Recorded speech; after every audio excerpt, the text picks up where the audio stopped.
Welcome to the Industry Show. I'm your host, Nitin Bajaj, and joining me today is Shan Mohta. Shan, welcome on the show. Thank you so much for having me. Very excited to be here. Likewise, great to have you here. Start with who is Shan? Oh, yeah, it's a good question. So, I was born in India. I grew up in the Bay Area, studied mechanical engineering in school, and down in LA, where I am right now, actually.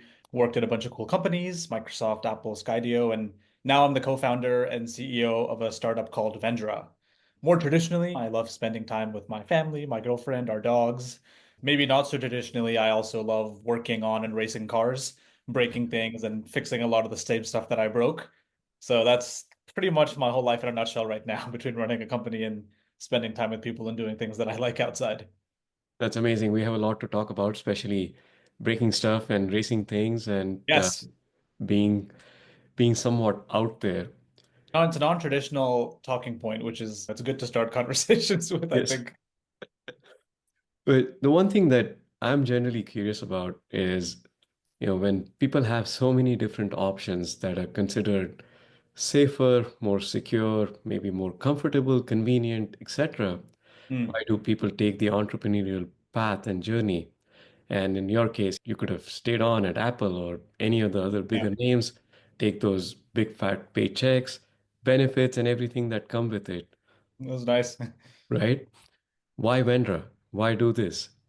Yeah. I had an investor once ask me why chew glass, which is the first time I'd heard that Yep. term, but I think Yep. it was apt. It's a good question. It's honestly something that I ask myself a lot sometimes as well. I think my parents have been big drivers in this. My mom runs her own business. My dad is always trying new things.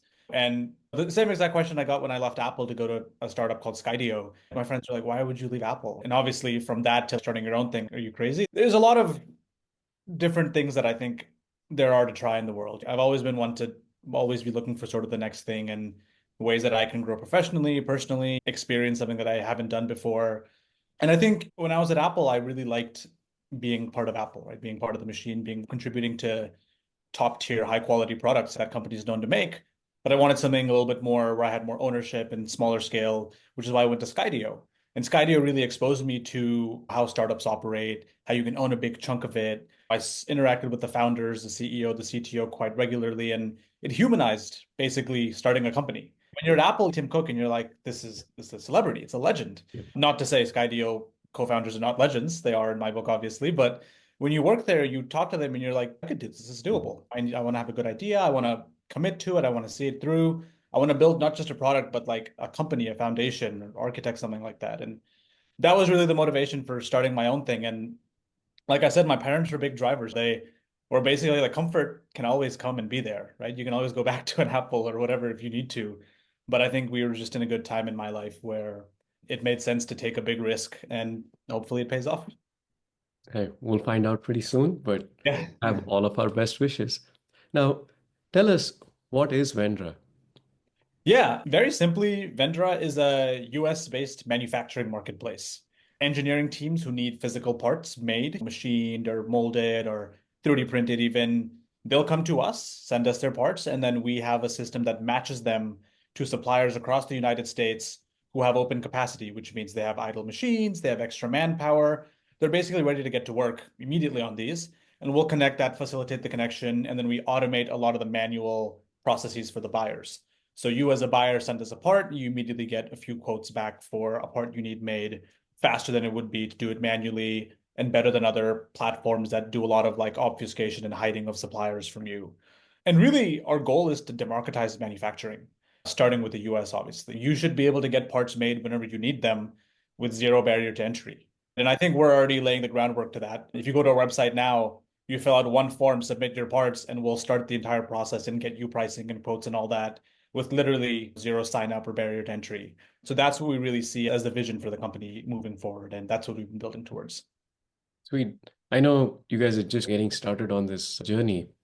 So instead of asking you what type of impact has already been created, I would love to hear what's the vision? Where do you see the next 6 or 12 months as far as the roadmap, as far as the reach, the amount of work and value that you think Vendor will be able to bring to its customers and its vendors?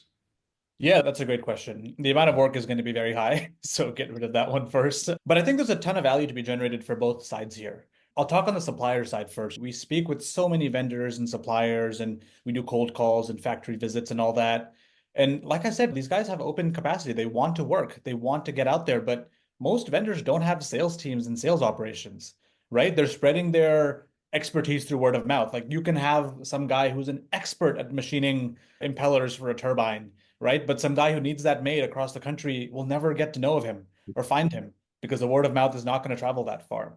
That's just an edge case, an example, but that's the sort of facilitation that we're able to provide. I think there's a ton of value to be added to both sides. You're right that we just got started. We pivoted to this idea not more than a month and a half ago, is when we really started architecting it, building it. But in that short time frame, we've already gotten customers like Apple and Skydio using our system and ordering parts. We have a bunch of defense customers in the pipeline. We're waiting for some US government compliance stuff, paperwork to go through before we can handle their parts. But we see demand for this. People want stuff made. Manufacturing is coming back to the US in a big way. Obviously, tariffs are a more recent local thing, but there's been a push for many years. And I think that there's really a ton of value that can be added to facilitating this exchange. And our early demand has just shown that. So we're pretty excited to get on the larger blue chip accounts, but also support a ton of startups like YC companies and all that who need stuff made. It's very excited for the next 12 months, basically. Yeah, it is an exciting space to be in. Again, congrats for the roadmap and what's coming here. And I guess we'll find out in the next few weeks, even. A lot of Yes, yeah, I hope so. Keep a lookout for some announcements. We'll keep ramping up the social media game and making sure our word is out there. amazing. Now, as you go through all of this, you mentioned a few things that could be potential challenges. I'd Mhm. love for you to call out the one big challenge you're facing. Yeah, that's a good question. Like I said, chewing glass, right? There's a lot of uphill battles. I would say the biggest one actually right now is distribution. We need to basically get Vendra in front of as many engineers, hardware engineers, mechanical, electrical as possible. The cool thing that we've seen is anyone who seems to touch our platform loves using it, right? We give them direct access to suppliers, we give them full transparency, they know the exact pricing breakdown, and they have full control if they want a special finish or this or that. We enable all of that in ways that other platforms can't.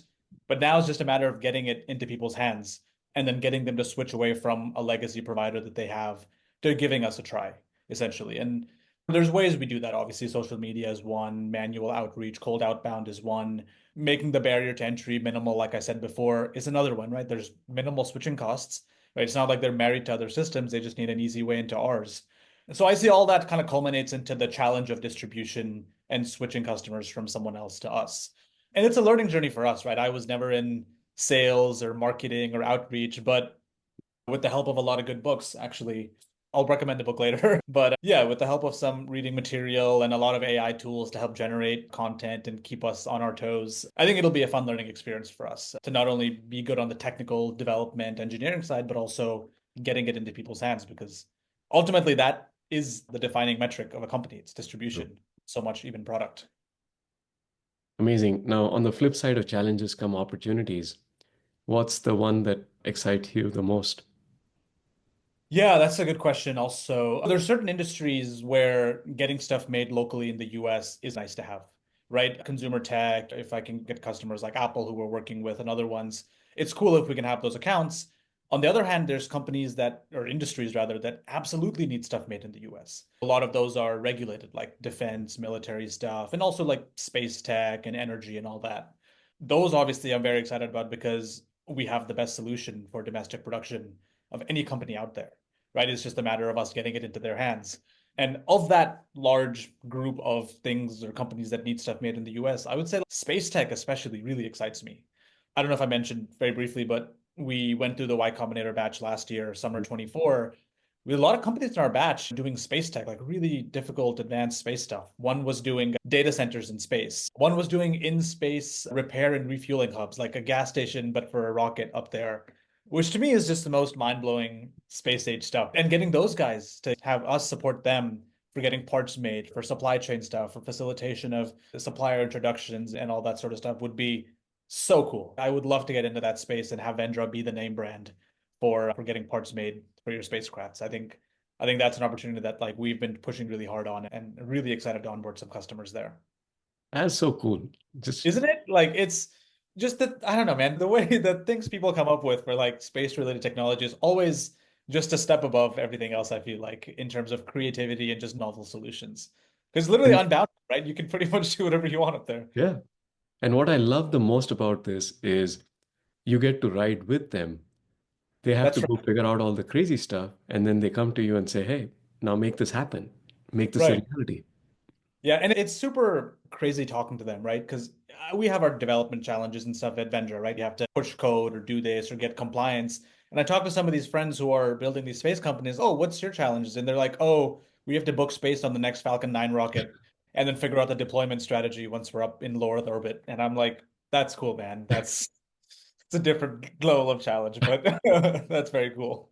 That's so cool. And I love the fact that you're hand in glove collaborating with them, learning with them, also sharing a little bit of the pains that they have to go through.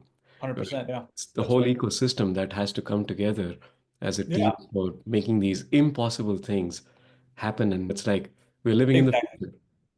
And that's what I like about building in hardware. I'm a hardware nerd, right? Yeah. Mechanical engineer, and I worked at all these companies, literally designing and developing stuff. And one of my reservations for starting a company that was pure software was losing that touch, losing Yeah. connection to that side of it. But with this pivot, with this sort of emphasis into manufacturing and facilitating stuff, I feel like I'm right back in it, which is really cool because now I get to see all the cool stuff these companies are designing and help them actually get it produced without doing the hard technical design Yeah. stuff. Let them handle that and we'll help get it made. So I really do think it's a cool position to be in right now. I love that. And I can see the passion and joy that comes with it. That's great. Yeah. Now, as we look forward, I love to pause and reflect and ask people to share two moments from their life. One where things did not work out as you had expected, and there was failure, lessons, and another one where things exceeded your own expectations and became a success beyond your imagination. Hopefully the second one, there's a lot more to come as we Yes. build, but I'll answer the first one. I think it's a timely question. I think it's very relevant for us as well right now.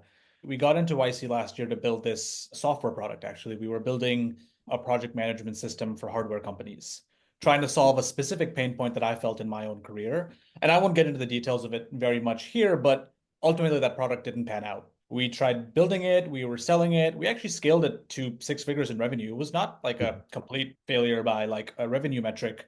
But ultimately, I think the challenge was that, and it's advice that we got from our YC partners and from other friends who built in this space is you have to be as close to the money as possible. And you have to be as close to the product and justify and show actual ROI. The problem with what we were building is we were building really a productivity tool for Mhm. hardware, which at the very core is a nice to have, right? It wasn't really solving a hair on fire problem. And ROI was always abstracted, right? When someone company would come to us and say, yeah, this vendor software is cool. What's my real benefit of using it? I couldn't look them in the eye and say, you'll save X thousand dollars a year. I could say, oh, your engineers will save some time. It'll be good. Trust us. You'll be more operationally efficient, which is not a great sell ultimately because we were far from the money, we were far from the product, and we were going through pivot hell a little bit. What we really kept thinking about was the main learning was that we were far from money, we were far from ROI. How do we get close to that? Where in hardware is there willingness to pay? Is there actual demand for product? Is there low barrier to entry where you don't need all these teams aligned to use your software? And that's what really got us into this thinking where these companies need parts manufactured all the time. Mhm. There's thousands of manufacturers who I know are sitting idle because they're calling me, telling me, hey, please send me parts. And that's where this marketplace approach, this automation, this algorithm to match a buyer to a supplier with AI, with all these automation tools, that's where the groundwork for that started coming in. And I think it was such a good learning for us to try to sell a product for 6 months, struggle to get big name brand customers like Apple and Skydio, and then pivot into this new approach. And within weeks, we're servicing those companies and giving them actual physical hardware. So I think that's a literally the companies we struggled to sell to are now coming to us saying, please help us make this stuff. That 180, I think, has been really cool. And I really think me and Anish, my co-founder and my CTO, we thought long and hard about some of these lessons, and I think it's been really good for us in the recent past few weeks, building and scaling this new thing. That's amazing to go through. First off, kudos to both of you for taking that feedback head on and making that pivot because, in many ways, in many stories, the very reason an entrepreneur goes on to take on those crazy challenges comes with a lot of, for lack of a better term, ego. And Yeah. it's not easy to accept this feedback and stare this reality and say, yeah, we gotta move on to where Yeah. the money is, to where there is validation. So kudos to you both for being able to make that transition and for seeing the results that you're seeing now. And that's a really good point, actually. We were quite stubborn at the beginning, right? Because it comes with the landscape of we have Yep. this name brand now, this accelerator, we have funding, we should be able to sell. We approached it a little bit naively in a good way, in that we're going to sell it. This is going to be fine. It's going to be great. And it took a few brutal meetings for us to be like, when we had a customer in one of our early meetings. Now that I think back, it just refreshed my memory. We literally got on a call with him and he was like, "You couldn't pay me to use this." And then we had there was this like alumni networking event where we met these like legends in hardware who'd done successful companies in the past, and we pitched them on our product, and they're basically like, "You guys got to stop. You guys don't go down this path. This is a bad idea," which felt like a slap in the face. That was one of the worst evenings of mine and Anisha's life, I think, where we were so directionless and literally just like, what are we doing? This is not a good idea. Obviously, time heals that wound and like you build and you iterate. And we went through a bunch of mini pivots and product ideas as well. Tried a lot of stuff. And maybe the current product will evolve too. That's what market demand and feedback will tell us. But yeah, we definitely had some ego, which got stripped away with time and made us more malleable and a little bit more open to meeting customer demand or feedback. But yeah, This is the classic entrepreneurial journey, right? We yeah. fall, but as long as we keep getting back up, as long as keep finding that direction and keep going, this is amazing. So again, kudos to you. Thank you. Thank you so much. Now, take a step back and let's talk about when you're not working, when you're not thinking about problems and customers and hardware. What do you do for fun? What do you do to de-stress? Yeah, good question. I recently moved in with my girlfriend and my partner of many years. Uh, Congratulations. yeah, we're down in Orange County. I split my time between OC and SF. SF is still where the company is, so I'm up there a lot of the time working with my co-founder. But besides spending time with her, like I said, I do a lot of stuff with cars, do a lot of stuff with my hands. I'm always trying to build stuff and tinker with stuff. We were just at Laguna Seca Raceway a couple of weeks ago. We were out there lapping the track, driving for a track day and stuff. And I completely burned through my brakes, so I have to replace the whole system and figured that it's a whole mess. But that stuff, which traditionally would add a lot of stress to someone's life, I see as a really nice escape because it enables me to work on stuff with my hands. And that's really where I find a lot of joy and pleasure. Good thing I now know if I break stuff and when I break stuff, who to reach out to. Yes, please. Yeah, I get a lot of texts all the time saying, "Hey, my car is doing this. What does that mean?" Or XYZ is broken. What should I do? But yeah, it's please do. I'll help. Of Wonderful. I'll take you up on it pretty soon. course. Yeah, please. Any book or podcast? I know you have a book ready for us to share. So yeah, go ahead. Yeah, one of the books that's been really good for sales stuff for us is this one by Pete Zench, I think, Founding Sales. I thought of it when we were talking about some of the sales stuff, but it really breaks down and I don't want to say humanizes, but makes approachable the idea of sales. And other than that, I've been reading a lot more fiction lately. I didn't read books for a long time after college just because a little bit rebellious against Yeah. books once you're working. But reading fiction it's a nice story. Yeah, I don't know how else to say it, but it's you're almost transported to a different world and you're part of it. So I've been reading a lot of that, and space fiction and sci-fi has always been really interesting to me. I would say of all the stuff I've read, probably Project Hail Mary by Andy Weir, I think is his name, the guy who wrote The Martian also. Probably one of my favorite books of all time. It's like space, some guy lost in space, and he basically befriends an alien, which sounds ridiculous, but they get back to safety and blah, blah, blah, blah, blah. But highly recommend it because it has a lot of cool space themes and novels as well. It And also pretty makes much, sense for you, given that you work with a lot of the guys that are yeah, in space. exactly right. Yeah, it makes me learn their lingo a little bit more. Yeah. Good talking points, good conversational pieces that I'm sure you pick up from the book. That's right, exactly. Nice. Now, on to my favorite part of the show. Hmm. We call this the one line life lessons. Okay. Shan, would love for you to share your one life lessons with us. One line, yeah, I remember looking into this. I feel like I've never been defined by just, oh, like this is a quote that I live by or something like that. But I did do some thinking and digging, and there are a few. I don't know if you ever watched the movie Cars, the Pixar movie. The opening scene of that, it's Lightning McQueen in his trailer, and he's like visualizing him winning the race. And he's, I am speed, I am this. Like that, I know it's ridiculous, but it's such a fun scene. My old roommate and I used to talk about it all the time because we're both huge fans of Cars and that movie. But just that being fast at things, right? Whether it's driving or figuring out startup stuff or whatever. And when I say driving, I mean on a racetrack, not on public Yeah. roads, obviously. But that I feel like really symbolizes a lot of the way we like to do things, that me and Anish like to do things, that me and my partner like to do things. And another one I would say is from another movie, actually, that I think is quite good, is from Top Gun Maverick, the latest one, where that scene he's in the jump seat and he's don't think, just do, I think has come to really be quite important to my life recently, where I've been a serial overthinker for most of my life. It's just you think about decisions, think about this, you have analysis paralysis, whatever they call it. And the approach I've tried to take more recently is to just build something and launch it. Or that's been obviously a startup example, but just do things and then evaluate the outcomes and iterate as you go, as opposed to being in this paralysis mindset where you're thinking, you don't know what to do, you don't know what step to take. Yeah, don't think, just do, I think really has been quite core to the way we've been, at least for the past year, trying to live. And I think we're going to keep doing it because it keeps things fun. It keeps things interesting when you're constantly trying something and then reevaluating, getting feedback, trying new things. Yeah. Hopefully those were, I only have two for you right now, but those are the two important ones to me, I think. Thank you.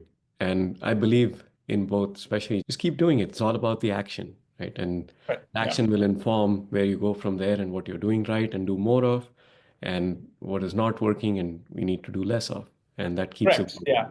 And I don't want to dissuade any overthinkers out there. Like, definitely think. Thinking is very good. There's a point at which you have to just try something and then think of the outcome and think of the feedback and then try something new, as opposed to only thinking. Maybe this is really confusing now, but I hope the point that I'm trying to make is clear here in terms of that specific mentality.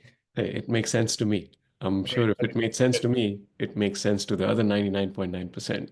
Perfect. Perfect. Okay, we're good. Vishant, thank you for being on the show, sharing your journey and story. Congratulations on all the successes so far. And as you said, there's many more to come, and would love to bring you back on and talk about more of these accomplishments here in the near future. We're looking forward to breaking things and having you help us repair them back.